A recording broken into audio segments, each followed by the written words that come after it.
जब दुनिया के दूसरे हिस्से में रूडियस डिजास्टर के बाद के अपने दुख से जूझ रहा होता है, तो सिल्फी की अपनी कहानी एक ड्रामेटिक अंदाज में शुरू होती है। टेलीपोर्टेशन कैटास्ट्रोफी में फंसकर वह खुद को असुरा किंगडम के रॉयल पैलेस के अंदर पाती है, जहां वह गलती से एक ऐसे मॉन्स्टर को मार देती है जो प्रिंसेस एरियल की जान लेना चाहता था। यह एक ऐसा बहादुरी भरा काम था जिसने उसके मशहूर हरे बालों को बर्फ जैसा सफ़ेद बना दिया। एरियल, जो एक चालाक पॉलिटिकल ऑपरेटर है, तुरंत सिल्फी की ताकत को पहचान लेती है और महल में बिना इजाज़त घुसने के आरोप का डर दिखाकर उसे ब्लैकमेल करती है ताकि वह फिट्स के नकली नाम से उसकी रॉयल बॉडीगार्ड बन जाए। हमें जल्द ही पता चलता है कि एरियल अपने भाई ग्रेबेल के साथ गद्दी के लिए चल रही एक खतरनाक लड़ाई में बुरी तरह फंसी हुई है और उसे उसके दूसरे गार्ड ल्यूक और उसके पिता लॉर्ड पाइलेमोन का वफादार साथ मिला हुआ है। कहानी में एक हैरान करने वाला मोड़ तब आता है जब एरियल और सिल्फी अपने बुरे सपनों के जरिए एक दूसरे के करीब आती है। एरियल के बुरे सपने उसके नियर डेथ एक्सपीरियंस से जुड़े हैं, तो सिल्फी के टेलीपोर्टेशन डिजास्टर से, और वे एक दूसरे को दिलासा देने के लिए साथ सोने का फैसला करती हैं। उसी रात सिल्फी ग्रेबेल द्वारा बनाई गई असैसिनेशन की एक साजिश को नाकाम कर देती है। जब लॉर्ड पाइलेमोन एरियल को उसकी अपनी सुरक्षा के लिए विदेश जाकर पढ़ाई करने का सुझाव देते हैं, तो एरियल सिल्फी को आज़ाद करने की पेशकश करती है। लेकिन सिल्फी, जिसे एरियल के रूप में एक ऐसा दोस्त मिल गया था जिसकी उसे उम्मीद भी नहीं थी, वहीं रुकने का फैसला करती है। आखिरकार हम रूडियस से मिलते हैं और उसकी हालत बिल्कुल भी अच्छी नहीं है। एरिस के अचानक चले जाने के सदमे से उबरने की कोशिश करते हुए वह बस एक खोखले इंसान की तरह है जो अपनी खोई हुई माँ जनाइट की तलाश में नॉर्थ की ओर धीरे धीरे बढ़ रहा है। उसका सबसे पहला काम एक बड़ा मुश्किल कदम उठाना है, डेड एंड पार्टी को फॉर्मली ख़त्म कर देना। इस तरह वह अपनी ज़िंदगी के उस चैप्टर को हमेशा के लिए बंद कर देता है जिसने उसे ज़िंदगी जीने का इतना बड़ा मकसद दिया था। अपनी जर्नी जारी रखने के लिए पैसों की सख्त ज़रूरत होने पर वह बेमन से काउंटर एरो नाम के एक एडवेंचरिंग ग्रुप में शामिल हो जाता है। इस ग्रुप में फ्रंटलाइन फाइटर्स सुजैन और पैट्रिस, जादूगर टिमोथी, हीलर मिमिर और आर्चर सारा शामिल हैं। शुरू से ही सारा को रूडियस पर ज़रा भी भरोसा नहीं होता और रूडियस खुद भी यह महसूस करता है कि वह एरिस के बारे में अपनी फीलिंग्स को सारा पर थोप रहा है। हालात तब बिगड़ जाते हैं जब भालुओं को मारने का एक आम सा काम सर्वाइवल क्राइसिस में बदल जाता है। जब रूडियस देखता है कि काउंटर एरो ग्रुप अपनी जान बचाने के लिए कितनी बेताबी से लड़ रहा है, तो उसकी खुदकुशी वाली उदासी टूट जाती है और वह कुछ करने के लिए मजबूर हो जाता है। भालुओं को भगाने में मदद करने के बाद उसे ग्रुप में शामिल कर लिया जाता है। एक शांत लेकिन असरदार मोमेंट में रूडियस सोचता है कि उसने सच में सब कुछ नहीं खोया है। रॉक्सी अभी भी कहीं है, उसकी फैमिली अभी भी मौजूद है, और अपनी फीलिंग्स को शांत करने के लिए वह एरिस के बालों का वह गुच्छा जला देता है जिसे वह एक निशानी के तौर पर अपने पास रखे हुए था। समय बीतता है और रूडियस धीरे धीरे बैशरेंट में अपनी रेप्यूटेशन फिर से बनाता है। उसे यह उम्मीद रहती है कि उसके एडवेंचर्स की खबरें जीनिथ तक या किसी ऐसे इंसान तक ज़रूर पहुंचेंगी जो उसे जानता हो। वह काउंटर एरो के साथ मिलकर स्नोड्रेक स्केल्स जमा करने के लिए जाता है, लेकिन यह काम तब मुश्किल हो जाता है जब उनकी अचानक एक राइवल पार्टी स्टेपर्ड लीडर से टक्कर हो जाती है। थोड़ी मुश्किल के बावजूद काउंटर एरो यह काम कामयाबी से पूरा कर लेती है और सारा किसी तरह रूडियस को विक्ट्री सेलिब्रेशन में शामिल होने के लिए मना लेती है। यह सोशल रिकनेक्शन में एक छोटा लेकिन अहम कदम होता है। वह रात तब खराब हो जाती है जब स्टेपर्ड लीडर का लीडर सोल्डाट नशे में रूडियस पर सबके सामने यह इल्ज़ाम लगाता है कि वह जानबूझकर अपनी असली ताकत छिपा रहा है, जिससे वहाँ टेंशन का माहौल बन जाता है। लेकिन असली ड्रामा अगली सुबह होता है। एक काम के दौरान मिमिर मारा जाता है और सारा लापता हो जाती है, जबकि काउंटर एरो के बाकी लोगों को बर्फीले तूफान की वजह से पीछे हटना पड़ता है। बिना किसी हिचकिचाहट के रूडियस अकेले ही जंगल में चला जाता है, मिमिर की बॉडी देखता है और सारा को सुरक्षित घर वापस ले आता है। सारा और ग्रुप के बाकी लोग जिस तरह से उस पर अपना एहसान जताते हैं, उससे रूडियस का इमोशनल डैम टूट जाता है। उसे लगता है कि वह अपनी खोई हुई फीलिंग्स को फिर से महसूस कर पा रहा है। बचाए जाने से हिम्मत पाकर सारा रूडियस के करीब आ जाती है और आखिरकार उसे डेट पर चलने के लिए कहती है। बात इतनी आगे बढ़ जाती है कि वह रूडियस पर अपने रोमांटिक और सेक्सुअल इंटरेस्ट को पूरी तरह से जाहिर कर देती है। यहीं पर रूडियस को अपनी गहरी शर्मिंदगी के साथ पता चलता है कि वह इरेक्टाइल डिसफंक्शन से सफ़र कर रहा है। ये एक ऐसी प्रॉब्लम है जो एरिस के उसे छोड़कर चले जाने से हुए इमोशनल डैमेज में छिपी है। सारा निराश और उलझन में वहाँ से चली जाती है और रूडियस शर्म से डूबा हुआ शराब पीकर सब कुछ भुला देने की कोशिश करता है। नशे की हालत में वह सोल्डार्ट के सामने अपना दिल हल्का करता है। सोल्डार्ट को तुरंत समझ आ जाता है कि प्रॉब्लम साइकोलॉजिकल है, खास तौर पर विमेन द्वारा ठुकराए जाने का एक डर। एलिस नाम की एक वर्कर के साथ एक लोकल ब्रोथल में जाने से यह बात साफ हो जाती है। वह भी उसकी कोई मदद नहीं कर पाती है। सिचुएशन तब और भी ज़्यादा बिगड़ जाती है जब रूडियस नशे में घर लौटते हुए सारा के बारे में कुछ बातें बड़बड़ाता है और सारा उसकी कही हर बात सुन लेती है। वह रूडियस को थप्पड़ मारती है और हमेशा के लिए उसकी ज़िंदगी से चली जाती है।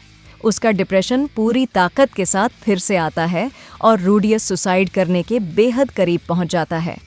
तभी सोल्डैट बीच में आता है और सचमुच उसकी जान बचाते हुए उसे एक नई डायरेक्शन दिखाता है। पास के नेरिस डची में मौजूद एक लेबिरिंथ को साफ करने के लिए उसके साथ चले। इस बीच रूडियस को ढूंढ रही एलिनालाइस को पता चलता है कि वह नॉर्थ की तरफ चला गया है। यह एपिसोड पूरे 2 सालों के इवेंट्स को पूरा करते हुए शुरू होता है, जिसमें रूडियस सोल्डैट की पार्टी के साथ मिलकर कई काम करता है, जहां वह पूरी तरह से अकेले ही एक रेड ड्रैगन को मार गिराता है। यह एक ऐसा कारनामा है जो एक बेहतरीन जादूगर के तौर पर उसकी रेप्यूटेशन को और भी मजबूत कर देता है। एलिनालाइस के साथ फिर से मिलने से उसे एक क्रिटिकल न्यूज़ मिलती है। पॉल और रॉक्सी पहले ही बेगारिट कॉन्टिनेंट पहुंच चुके हैं और जेनाइट की तलाश में वे लेरिंथ सिटी राप्पा से अपनी मुहिम चला रहे हैं। रूडियस तय करता है कि वह बेगारिट जाने से पहले सर्दियों का मौसम नॉर्थलैंड्स में ही बिताएगा। इस दौरान उसे एलिनालाइस के लेजेंडरी और कुछ हद तक रंगीन मिजाज के बारे में भी काफ़ी कुछ जानने को मिलता है। फिर रानोआ यूनिवर्सिटी ऑफ मैजिक से एक लेटर आता है जिसमें रूडियस को उसके रीसेंट कारनामों को देखते हुए एक स्पेशल स्टूडेंट के तौर पर वहां पढ़ने के लिए बुलाया जाता है। वह एक्साइटेड तो है, लेकिन उसने पहले जीनित को ढूंढने का फैसला किया है, जब तक कि ह्यूमन गॉड उसके सपने में आकर उसे एक अनएक्सपेक्टेड लालच नहीं देता। यूनिवर्सिटी में एनरोल करो, टेलीपोर्टेशन डिजास्टर को इन्वेस्टिगेट करो और इससे उसकी इम्पोर्टेंस ठीक हो जाएगी। यह ऑफर शायद कोई हैरानी की बात नहीं, इतना ही असरदार साबित होता है। रूडियस मान जाता है और एलिनालिस के साथ वे रानोआ किंगडम की जर्नी पर निकल पड़ते हैं। रूडियस रानोआ यूनिवर्सिटी ऑफ मैजिक पहुंचता है। अपने एंट्रेंस एग्जामिनेशन के दौरान रूडियस का मुकाबला एक नकली ड्यूअल में फिट्स नाम के एक शांत मिस्टीरियस स्टूडेंट से होता है, जो जाहिर है सिल्फी ही है, जिसने भेष बदला हुआ है और जिसने धूप का चश्मा पहना है और अपने सफ़ेद बालों वाले रूप में है। रूडियस फिट्स को हरा देता है और अपना एनरोलमेंट पक्का कर लेता है। उसे एक पल के लिए भी शक नहीं होता कि उसने अभी अभी किससे लड़ाई की है। फिर वह एरियल की एक शानदार स्पीच सुनता है, जो स्टूडेंट काउंसिल प्रेसिडेंट है, और अपनी होम रूम में बैठ जाता है, जहां वह खुशी खुशी जानोबा से दोबारा मिलता है और उसे बीस्ट गर्ल स्टूडेंट्स लिनिया और परसेना से मिलवाया जाता है, साथ ही खुद को बहुत बड़ा समझने वाले क्लिफ ग्रिमोयर से भी, जो बताता है कि वह एरिस के जरिए रूडियस को जानता है। फिर रूडियस ल्यूक से मिलता है, जो कैजुअली बताता है कि वह भी एक ग्रे राट है और रूडियस का कज़न है। एपिसोड का अंत एक अब्सर्ड लेकिन मज़ेदार इंसिडेंट के साथ होता है, जिसमें एरियल का अंडरवियर खिड़की से गिरकर रूडियस के ऊपर आ गिरता है, जिसके बाद गुस्से में कई फीमेल स्टूडेंट्स उस पर चोरी का आरोप लगाने लगती है। तभी फिट, वही इंसान जिसने उसे गिराया था, उसे बचाने के लिए सामने आती है और उसे डिफेंड करने आगे आती है। फिट्स माफ़ी मांगती है, लेकिन जानबूझकर खुद को रोकने के एक मोमेंट में वह अभी रूडियस को यह न बताने का फैसला करता है कि वह असल में कौन है।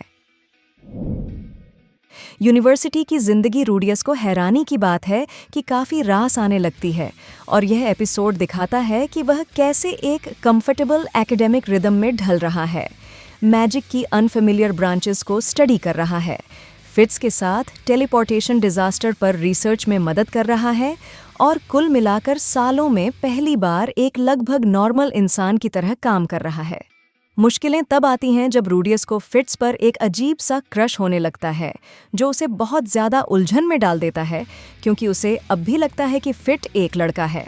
रूडियस जानोबा को स्कल्प्ट सीखने में मदद करने का काम अपने हाथ में लेता है, लेकिन उसे एक बड़ी मुश्किल का सामना करना पड़ता है। जानोबा में मैजिक कंट्रोल की पूरी तरह कमी और उसकी सुपर ह्यूमन स्ट्रेंथ उसे फाइन वर्क करने में बुरी तरह नाकाम बना देती है। फिट एक प्रैक्टिकल सॉल्यूशन बताती है, एक स्लेव खरीद लो जो जानोबा के लिए स्कल्प्टिंग कर सके। वे तीनों मिलकर लोकल स्लेव मार्केट जाते हैं और एक छोटी डार्फ लड़की को खरीदते हैं जिसका नाम वे जूली रखते हैं। रूडियस जूली को मैजिक और बेसिक लाइफ स्किल्स दोनों सीखना शुरू कर देता है, और इस तरह वह चुपचाप एक टीचर और केयर टेकर बन जाता है। ये ऐसे रोल्स हैं जो कई मायनों में उसे उससे कहीं ज़्यादा ठीक कर रहे हैं जितना वह खुद समझ पाता है। सिल्फी फिट्स के भेष में सुरक्षित रहते हुए रूडियस के लिए अपने दिल में रोमांटिक फीलिंग्स को चुपचाप समझने की कोशिश करने लगती है, और उसे करीब से देखती है कि वह कैसे धीरे धीरे फिर से अपने असली रूप में लौट रहा है। लेकिन असली केओस तो एक स्कल्पचर की वजह से खड़ा होता है। जब जानोबा बड़े गर्व से जूली को रूडियस द्वारा बनाई गई रुइजर्ड की मूर्ति दिखाता है, तो रूडियस उस रॉक्सी की मूर्ति के बारे में पूछता है जो उसने पहले बनाई थी, और उसे एक अनकंफर्टेबल कन्फेशन का पता चलता है। जानोबा अपने पहले साल में लिनिया और परसेना के साथ हुई एक लड़ाई में हार गया था, और उन दोनों ने मिलकर उस मूर्ति को तोड़ दिया था। रॉक्सी के सम्मान को लेकर बेहद प्रोटेक्टिव रूडियस यह सुनकर गुस्से में आ जाता है। वह लड़ाई में उन दोनों बीस्ट गर्ल्स को हरा देता है और उन्हें अपने कमरे में बंद कर देता है, लेकिन उन्हें इतनी देर तक बांध कर रखता है कि वे डर के मारे वहीं गीली हो जाती हैं। वह फिट्स से सलाह लेता है कि उन्हें कैसे सज़ा दी जाए ताकि वे हमेशा के लिए दुश्मन न बन जाएं, और मिलकर वे एक बेहतरीन बदला लेने का तरीका निकालते हैं। उन लड़कियों को पूरे एक दिन तक अपने चेहरे पर शर्मनाक निशान बनाकर घूमना पड़ेगा। ये प्लान बहुत ही शानदार तरीके से काम करता है। लिनिया और परसेना रूडियस के कमरे से निकलते समय उसके लिए अपने मन में एक तरह का सम्मान महसूस करती हैं, खासकर तब जब उन्हें यह पता चलता है कि रूडियस ने घिसलेन से ट्रेनिंग ली थी। एपिसोड का अंत रूडियस और फिट्स के एक साथ शांति से समय बिताने के साथ होता है, और फिट्स लगभग अपने धूप के चश्मे हटाकर उसे अपना चेहरा दिखाने ही वाली होती है, लेकिन आखिरी मोमेंट में उसकी हिम्मत जवाब दे जाती है। इस एपिसोड में रोमांटिक सब प्लॉट्स तेजी से बढ़ने लगते हैं। क्लिफ रूडियस के पास आकर उसे चौंका देता है। वह रूडियस से एलेनालाइज से मिलवाने की गुजारिश करता है, जिस पर उसे बहुत ही सच्चा और गहरा क्रश हो गया है। रूडियस उसकी बात मान लेता है, और अकेले में एलेनालाइज उसे वार्निंग देती है कि उसका कर्स, जिसके कारण उसे कई मेल्स के साथ सोना पड़ता है, वरना उसकी हेल्थ बिगड़ने लगती है, एक ही पार्टनर के साथ रिश्ते को लगभग नामुमकिन बना देता है। वह उसे सलाह देता है कि वह क्लिफ को प्यार से मना कर दे। अगली सुबह उसे पता चलता है कि वे दोनों पहले ही एक पक्के रिलेशनशिप में बंध चुके हैं, और क्लिफ ने बड़े जोर शोर से वादा किया है कि वह खुद उसका कर्स तोड़ देगा। उसकी इस हिम्मत की दाद तो देनी ही पड़ेगी। इसी बीच एक अलग ही तरह का केओस खड़ा हो जाता है जब यूनिवर्सिटी के बीस्टमैन रूडियस को ड्यूअल्स के लिए चुनौती देने लगते हैं। वे लिनिया और पुरसेना से शादी करने का अधिकार चाहते हैं। पता चलता है कि ये दोनों बीस्ट गर्ल्स सबको यही बताती फिर रही थीं कि रूडियस ही उनका लीडर है। चैलेंजर परेड में एक मज़ेदार रुकावट तब आती है जब डीमन किंग बड़ी गाड़ी, जो कि किशिरिका का फियांसे है, वहां पहुंच जाता है। उसने किशिरिका से रूडियस की बहुत तारीफ सुनी थी, और अब वह खुद रूडियस को टेस्ट करना चाहता है। रूडियस डुएल जीत जाता है क्योंकि वह सबसे पहले और निर्णायक वार करता है, और जाहिर है एक डीमन किंग के सम्मान के लिए इतना ही काफ़ी होता है। जैसे ही सर्दियां आती हैं, पूरी क्लास हैरान रह जाती है। बाड़ी गाड़ी, जो कि ज़रा भी नाराज़ नहीं हुआ था, यूनिवर्सिटी में एनरोल करता है और उनकी क्लास में इस जोश के साथ शामिल होता है मानो वह वहां आकर बेहद खुश हो। फिट्स चुपके से अपनी हिम्मत जुटा रही है ताकि वह रूडियस के सामने अपनी असली पहचान बता सके, लेकिन उसे इस बात का डर सता रहा है कि इतने सालों तक अलग रहने के बाद कहीं रूडियस उसे भूल न गया हो।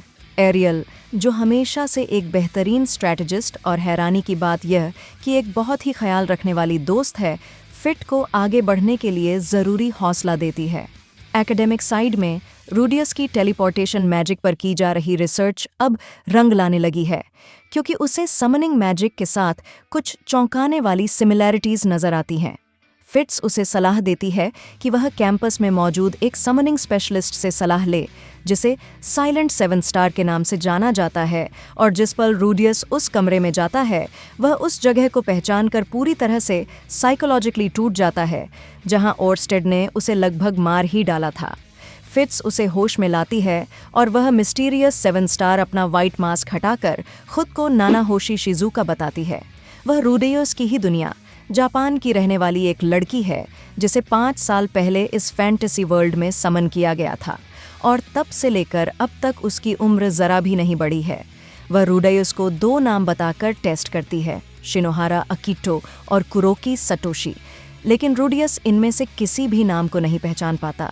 इससे यह तो साफ हो जाता है कि रूडियस वह इंसान नहीं है जिसकी ननाहोशी को तलाश है, लेकिन साथ ही उन दोनों के बीच एक अनोखा अलायंस भी बन जाता है।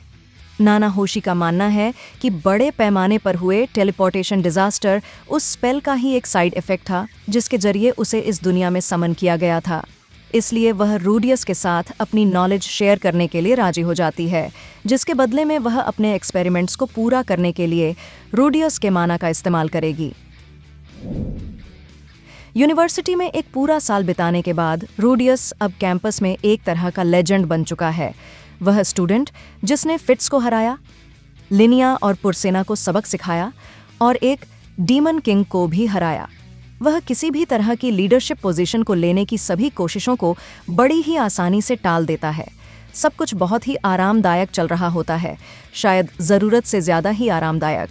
तभी सोल्डाट की तरफ से आया एक इनविटेशन उसे कुछ समय के लिए अपने क्लैन रियूनियन में शामिल होने के लिए वहाँ से दूर ले जाता है।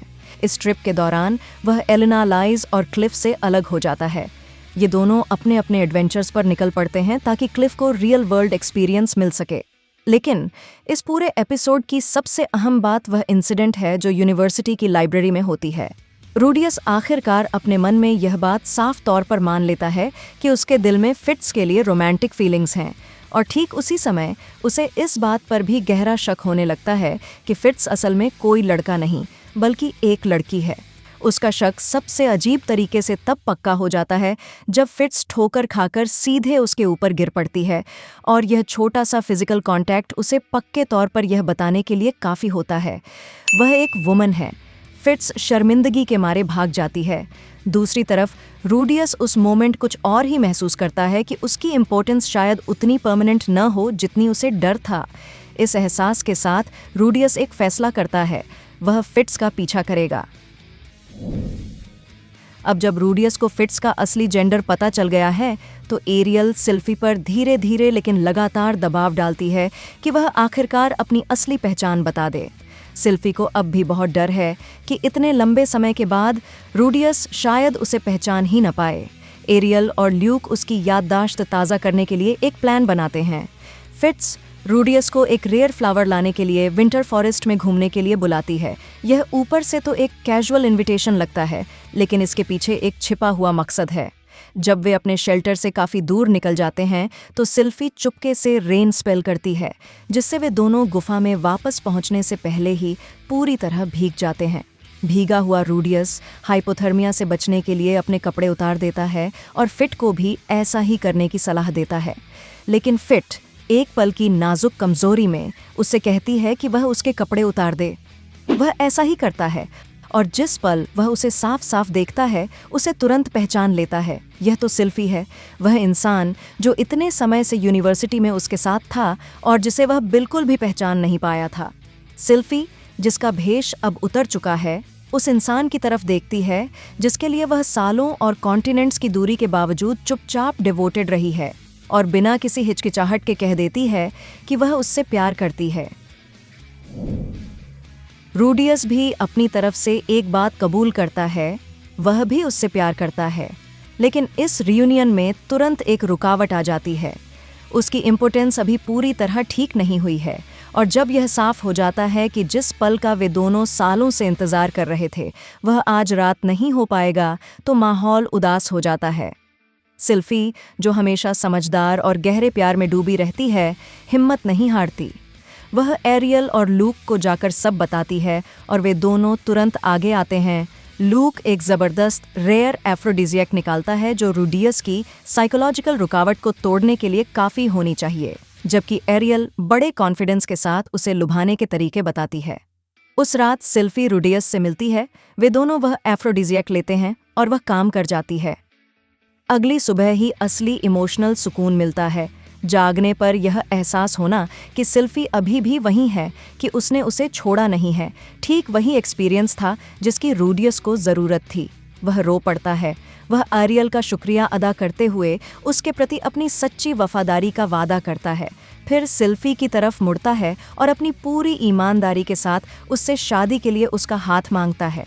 वह हाँ कह देती है। एरियल सिल्फी को फिट्स वाले नाम से आज़ाद कर देती है और रूडियस का फॉर्मली अपने इनर सर्कल में स्वागत करती है। सिल्फी, जो बहुत खुश है, एरियल और लूक का शुक्रिया अदा करती है कि उन्होंने यह सब पॉसिबल बनाया।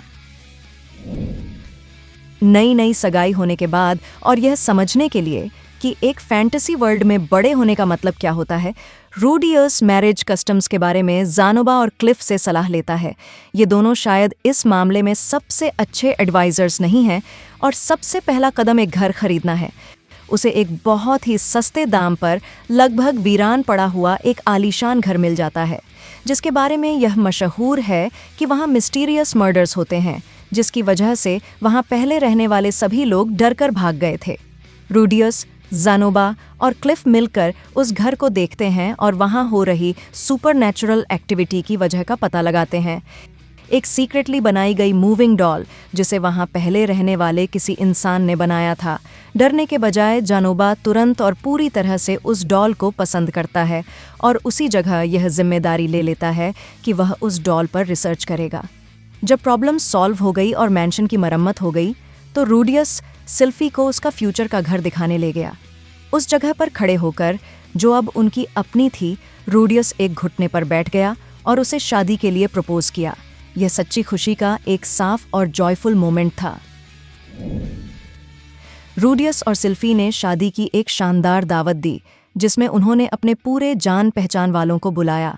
दोस्त, क्लासमेट्स, एरियल, नानाहोशी और सिल्फी ने आखिरकार सबके सामने फिट्स का भेष हटा दिया और अपनी असली पहचान जाहिर कर दी। ये सेलिब्रेशन जितना गर्मजोशी भरा था, उतना ही कैओटिक भी था। तभी अचानक एलेनालाइज फूट फूट कर रोने लगी, और इसके बाद जो हुआ, उसने उसके कैरेक्टर को पूरी तरह से एक नया रूप दे दिया। सिल्फी, जिसने अपनी दादी के बारे में कहानियां सुनी थीं कि वह पॉल के सफ़र के साथियों में से एक थीं, रोती हुई एलेनालाइज को देखती है और सारी बात समझ जाती है। एलेनालाइज ही उसकी दादी है।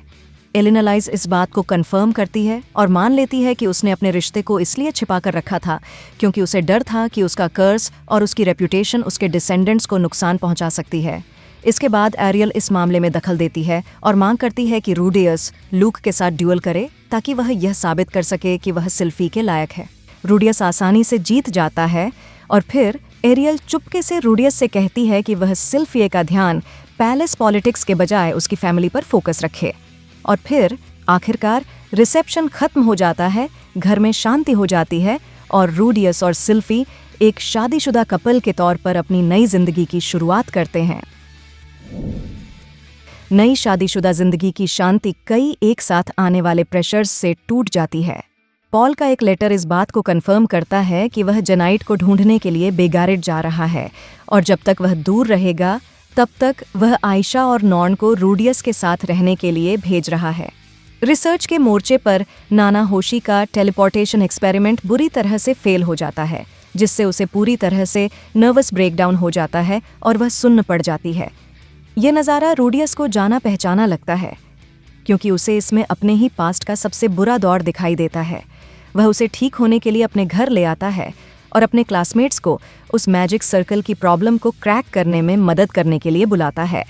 ज़ानोबा मूविंग डॉल पर अपनी स्टडी का इस्तेमाल करते हुए कंपाउंड सर्कल्स का कॉन्सेप्ट देता है, कई अलग अलग मैजिक सर्कल्स जो एक साथ मिलकर काम करते हैं, और यही वह चीज़ साबित होती है जिसकी उन्हें तलाश थी। रीडिज़ाइंड सर्कल को टेस्ट किया जाता है और वह कामयाबी के साथ मॉडर्न वर्ल्ड से एक प्लास्टिक बॉटल को समन करता है।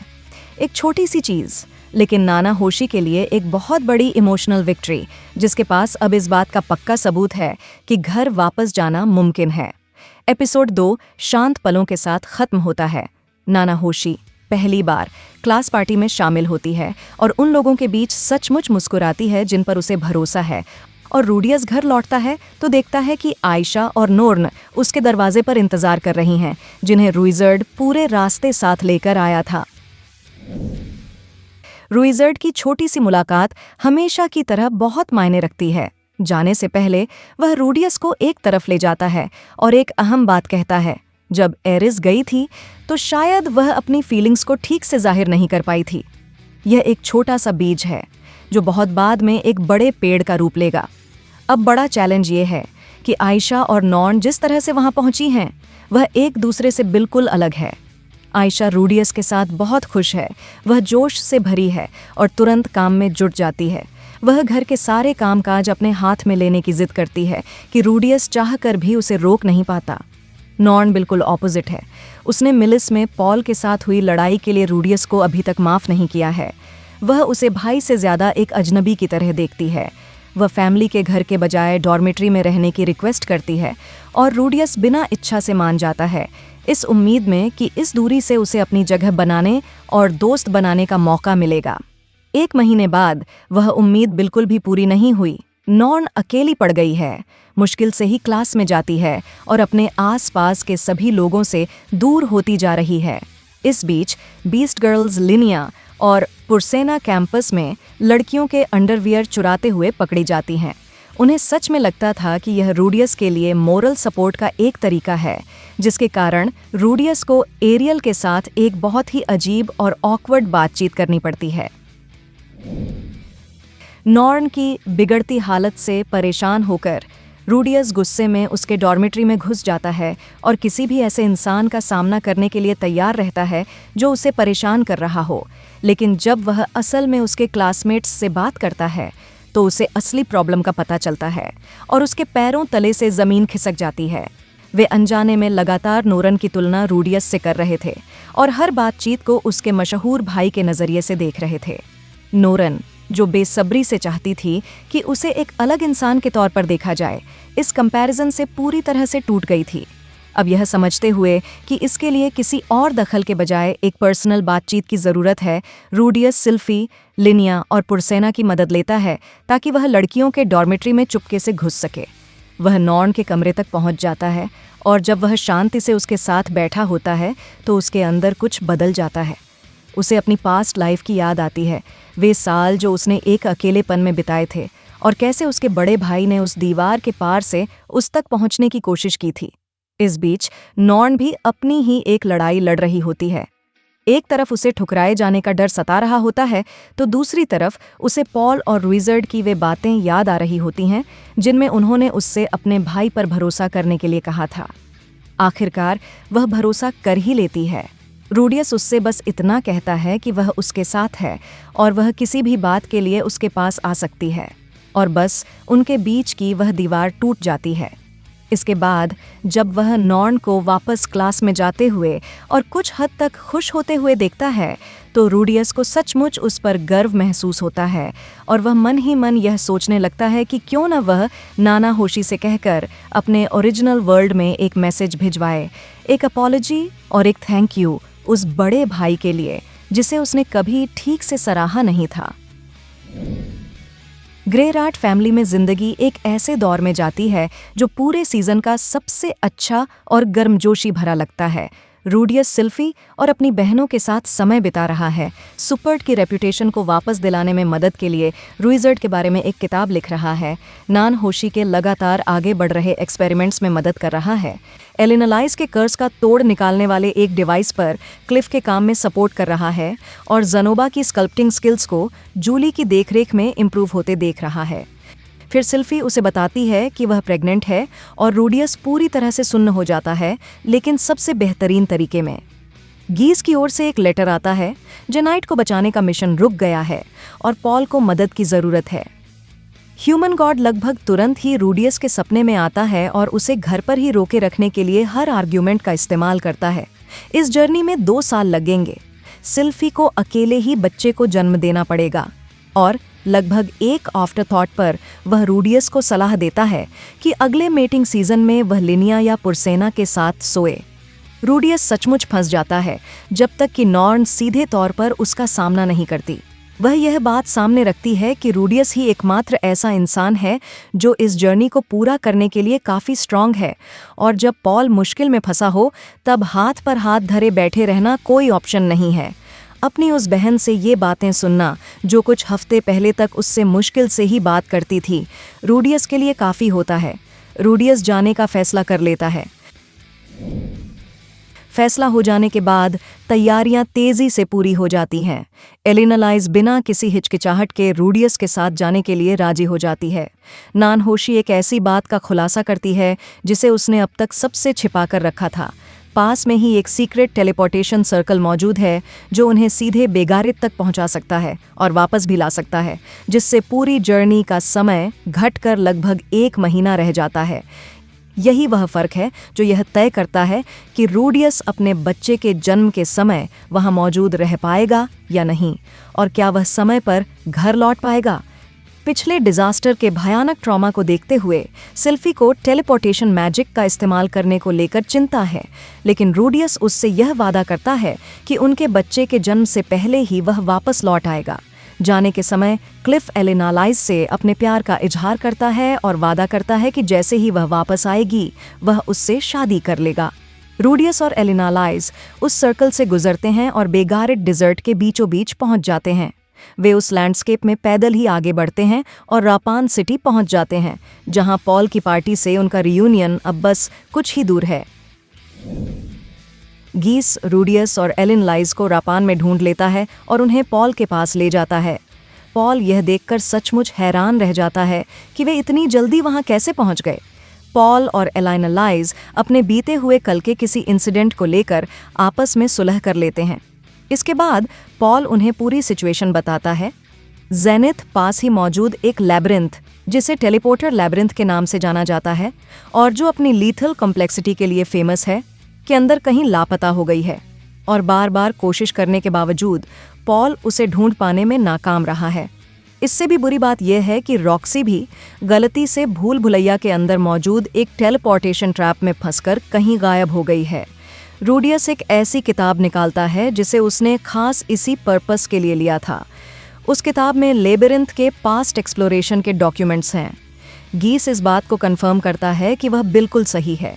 उस रात रूडियस और पॉल आपस में खुलकर बातचीत करते हैं। रूडियस अपने पिता को सिल्फी, अपनी शादी और उसकी प्रेगनेंसी के बारे में बताता है। अगले दिन पूरी पार्टी, जिसमें रूडियस, एलिनालिस, पॉल, गीस और तालहैंड शामिल हैं, टेलीपोर्टर लैबिंथ में घुसते हैं। उस किताब को गाइड के तौर पर इस्तेमाल करते हुए वे बेहतर एफिशिएंसी से तीसरे स्ट्राटम तक पहुंच जाते हैं। वहां रूडियस को रॉक्सी की मौजूदगी के साइंस मिलते हैं और वह रॉक्सी को कई मॉन्स्टर्स से बचाता है। रॉक्सी को बचा लिया जाता है, लेकिन यह रियूनियन तुरंत ही अजीब तरह का होता है। वह शुरू में रूडियस को पहचान नहीं पाती। पार्टी रॉक्सी को ठीक होने का समय देने के लिए शहर लौट आती है और रूडियस उसके साथ सोच समझकर समय बिताता है, जबकि खास तौर पर अपनी शादी और सिल्फी की प्रेगनेंसी के बारे में चुप रहता है। रॉक्सी को अपनी तरफ से भूल भुलैया के अंधेरे में कहीं ना कहीं रूडियस से सच में प्यार हो गया है और वह उससे वादा लेती है कि वे किसी दिन साथ मिलकर किसी आसान डंजन को एक्सप्लोर करेंगे।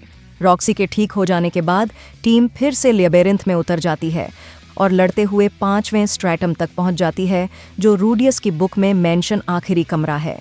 कमरे के मैकेनिज्म्स को समझने की कोशिश करते हुए रूडियस को उस जगह की बनावट में उन रूइंस जैसी सिमिलैरिटी नजर आती है जहां वह और एलिनालिस बेगारिट जाते समय रुका करते थे। उसे वहां एक छिपी हुई सीढ़ी मिल जाती है जो छठे लेवल तक जाने का रास्ता खोल देती है और उम्मीद है कि वहां से वे जेनिथ तक भी पहुंच जाएंगे। छठा लेवल इस सीजन का सबसे दिल दहला देने वाला सीक्वेंस लेकर आता है। टीम नीचे उतरती है और जेनिथ को ढूंढ लेती है, लेकिन वह एक क्रिस्टल के अंदर कैद है जिसे लैबिरिंथ का गार्डियन प्रोटेक्ट कर रहा है, एक मोनाटाइट हाइड्रा जो इतना पावरफुल है कि वह मैजिक को सोख लेता है और अपने हर कटे हुए सिर को तुरंत रीजनरेट करता है। जेनिथ को फंसा हुआ देखकर पॉल अपना सारा टैक्टिकल कंपोजर खो बैठता है और पागलों की तरह हाइड्रा पर टूट पड़ता है। उसके इस हमले से कुछ भी हासिल नहीं होता सिवाय इसके कि वह खुद लगभग मारा ही जाता है। टीम फिर से प्लान बनाने के लिए 5वें लेवल पर लौट आती है और पॉल गुस्से में होता है। रॉक्सी बताती है कि मोनेटाइट हाइड्रस को सिर्फ तभी नुकसान पहुंचाया जा सकता है जब उस पर बहुत ही करीब से मैजिक अटैक किया जाए। रूडियस एक एंशिएंट स्ट्रेटजी बताता है, गर्दन के कटे हुए हिस्सों पर आग से हमला करके उन्हें जला देना ताकि वे फिर से न उग सकें। यह उसने ग्रीक मिथ ऑफ हेरेक्लीस की कहानी से सीखी थी। यह योजना एकदम सही है। दूसरा असॉल्ट बेहद जोरदार लेकिन ब्रूटल साबित होता है और हाइड्रा ढेर हो जाता है।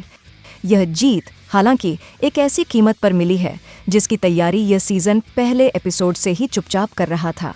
आखिरी मोमेंट्स के केओस में रूडियस अपना बायां हाथ खो देता है और पॉल, जिसकी तलवार सोचने से पहले चलती थी और जिसका इंस्टिंक्ट अपनी जान बचाने से पहले काम करता था, खुद को उस हमले के सामने डाल देता है जो उसके बेटे के लिए था और मारा जाता है। टीम उसकी लाश को भूल भुलैया में ही जला देती है और जेनाइट के बेहोश शरीर को वापस रापान ले जाती है। 4 दिन बाद जेनाइट जागती है, लेकिन वह अब वैसी नहीं रही। कोमा से बाहर आने पर उसकी यादें और उसकी पर्सनैलिटी पूरी तरह से बदल चुकी हैं। पॉल अब नहीं रहा और रूडियस इस सच्चाई के साथ ऐसे गहरे दुख में डूब जाता है जिसकी कोई सीमा ही नहीं है। वह अपनी पिछली जिंदगी के माता पिता के बारे में सोचता है, वे लोग जिनका उसने कभी ठीक से शोक नहीं मनाया, वे माफ़ी जो उसने कभी नहीं मांगी, और ख़ुद को 2 अलग अलग तरह के नुकसानों के बीच खड़ा पाता है। उस रात रॉक्सी उसके कमरे में आती है, शब्दों के साथ नहीं बल्कि अपनी मौजूदगी के साथ, और वहीं रुक जाती है। अगली सुबह अपने साथ कुछ और खबरें लेकर आती है। लिलिया इस बात को कंफर्म करती है कि एलिनालिस के अनुसार जेनाइट की याददाश्त पूरी तरह से जा चुकी है और उसके पूरी तरह ठीक होने की कोई उम्मीद नहीं है। लेकिन लिलिया, जो शांत और क्लियर सोच वाली है, रूडियस से सीधे सीधे कहती है कि अब जेनिथ की देखभाल करना ही उसकी ज़िंदगी का मकसद है। टीम घर की ओर अपनी जर्नी शुरू करती है और लिलिया और जेनिथ को भी अपने साथ ले जाती है। रास्ते में कहीं रूडियस रॉक्सी को सच बताता है कि उसकी शादी हो चुकी है। रॉक्सी इस बात को शांति से सुनती है और फिर उसे बताती है कि उसे यह बात पहले से ही पता थी। एलिनालिस ने उसे यह बात बता दी थी और उसका रूडियस की शादीशुदा जिंदगी में कोई दखल देने का इरादा नहीं है। यह बातचीत शायद यहीं ख़त्म हो जाती, लेकिन एलिनालिस बीच में आ जाती है। वह रूडियस की सिचुएशन की तुलना पॉल से करती है। पॉल एक ऐसा इंसान जिसने जेनाइट और लिलिया दोनों से ही पूरी शिद्दत से प्यार किया था और किसी के भी प्यार में कोई कमी नहीं आने दी थी। रूडियस रॉक्सी से पूछता है कि क्या वह उसकी दूसरी पत्नी बनना चाहेगी। रॉक्सी उससे कहती है कि वह इसका जवाब तब देगी जब रूडियस पहले सिल्फी से इस बारे में बात कर लेगा। घर वापसी के रास्ते पर उगते हुए सूरज को देखते हुए रूडियस उस बात को मान करता है जिसे वह लंबे समय से जानता था, कि वह एक नहीं बल्कि कई मायनों में अपने पिता का ही बेटा है। रूडियस घर लौटता है। घर पहुंचते ही उसकी पहली सोच, जो ह्यूमन गॉड की पहेली जैसी वार्निंग थी, वह देखता है कि क्या सब सुरक्षित हैं। और हाँ, सब सुरक्षित होते हैं। जब नॉर्न भी घर लौट आती है तो रूडियस पूरी फैमिली को इकट्ठा करता है और उन्हें पॉल के बारे में बताता है। लिलिया और जेनिथ का भी घर में स्वागत किया जाता है। फिर आती है एक और भी मुश्किल बातचीत। रूडियस सिल्फी को रॉक्सी के लिए अपनी फीलिंग्स के बारे में बताता है और उससे रॉक्सी को अपनी दूसरी पत्नी बनाने की अनुमति मांगता है। नॉर्न, जो अपनी भाभी के प्रति बहुत प्रोटेक्टिव और गुस्से में थी, इस बात का जोरदार विरोध करती है। लेकिन सिल्फी, जो रूडियस को अच्छी तरह समझती है, यह जानती है कि रॉक्सी उसके लिए कितनी मायने रखती है और जिसने पॉल को जेनिथ और लिलिया दोनों से प्यार करते हुए देखकर ही अपना बचपन बिताया था, इस बात को स्वीकार कर लेती है। रॉक्सी अपने वादे की पक्की इंतज़ार करती है। 1 महीने बाद सिल्फी एक बेटी को जन्म देती है, लूसी ग्रेराइट। लूसी के जन्म और सिल्फी का आशीर्वाद मिल जाने के बाद रॉक्सी और रूडियस शादी करते हैं। इस सीज़न के आखिरी सीन में रूडियस अकेले ही पॉल की कब्र पर जाता है। वह अपने पिता का शुक्रिया अदा करता है, उस जिंदगी के लिए जो उन्होंने जी, उस फैमिली के लिए जिसे उन्होंने बनाया, उन सैक्रिफाइसेस के लिए जो उन्होंने दिए और जिस तरह से उन्होंने अपने बेटे को बचाते हुए अपनी जान दी, उस बात के लिए भी। वह एक वादा करता है कि वह ग्रेराइट फैमिली का ध्यान रखेगा, वह वैसा ही इंसान बनेगा जैसा पॉल ने उसे बनाया था और वह एक ऐसी ज़िंदगी जिएगा, आखिरकार और पूरी ईमानदारी से, जिसमें उसे कोई पछतावा न हो।